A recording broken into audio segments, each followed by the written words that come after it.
भादवा के चौथ की कहानी। एक साहूकार के एक बेटो और एक बहू थी। बहू पियर जाती जब उनका माँ बाप पूछता कि के खाकर आई है, वह बोलती बासी कुसी खाकर आई हूँ। एक दिन साहूकार को बेटो ससुरा से मिलने गयो। दूसरो बोलियो कि थे मेरी बेटी ने बासी कुसी क्यों घालो हो। बेटो यह बात माँ ने आकर पूछो तो माँ बोली कि मैं तो ताती घालू हूँ, चाहे तू आज देख लिए। एक दिन बहू को बाप आयो, ओजू पूछो कि बेटी के खाकर आई। बेटी बोली बासी कुसी खाई। बाप के जाने के बाद धनी बहुत नाराज होयो, बोलो कि मेरे बाप ने क्यों बदनाम करे है, ताती खाकर बासी कुसी बतावे है। जद वह बोली कि थे कुमावो न थारा बाप कुमावे, जना बासी कुसी हुई कि नहीं। यह सुनकर उसकी धनी कुमार चले गयो। एक दिन वह पड़ोसन के आगे ल्यान गई। देख तो सब कोई कहानी सुन है। जब पूछी कि यो के करो हो, पड़ोसन बोली कि मैं चौथ की कहानी सुना हा। इसे अन धन होवे है, बेटा पोता होवे है, 12 बरस को बिछड़ेड़ो धनी मिल जावे है।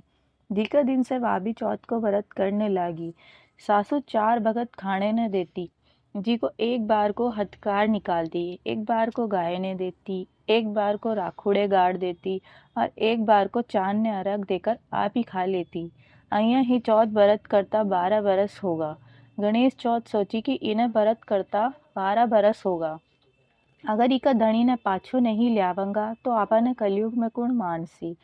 उही रात रे चौथ माता उका धनी ने बोली कि अब तू घरा चले जा, तेरी औरत तने याद करे है। वो बोलियो कि मैं तो बहुत काम में उलझ रहे हूँ, कहीं जान सकूं। चौथ माता बोली कि दिन उग के पहले ही चौथ माता को नाम लेकर दोनों घोड़ा मोड़ कर बैठ जाइए, देनिया दे जासी लेनिया ले जासी। वो सवेर उठकर अइया ही करियो, सारो काम पूरो होगो। घर आन लाग्यो तो रास्ता में एक बुड्ढो सांप दुख के मारे जलने जावत हूँ। जी को वो उन्हें छिचकारियो, अब मैं तने खाऊंगा। वो बोलियो कि मैं 12 बरस से घरा जाऊं हूँ, जी को मेरी माँ लुगाई से मिलिया न देवे, पीछे खा लिए।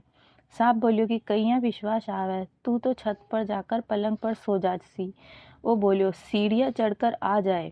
इतनो कहकर उदास सो घर आयो, कोई से बोलियो भी कोनी। रात ने छत पर सोने के लिए चले गयो और एक सीढ़ी में बालू, एक में दूध को कुंडो, एक में पानी को कुंडो और एक में फूल बिखेर दिया। रात ने सांप आयो, पहले तो बोलियो मैं बालू में खूब लोट पलोट खायो, पीछे सारो दूध फाकी लग पीगो।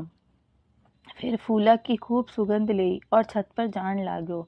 तो चौथ माता सोची कि आपा को संकट नहीं टालांगा तो कलयुग में कोई कोनी मानसी। उन्हें ढाल से ढक कर तलवार से मार दियो, पर थोड़ी सी पूंछ कट कर उनकी जूती में गिर गई। पूंछ सोची कि यो जूती पैर से जत खाऊंगा।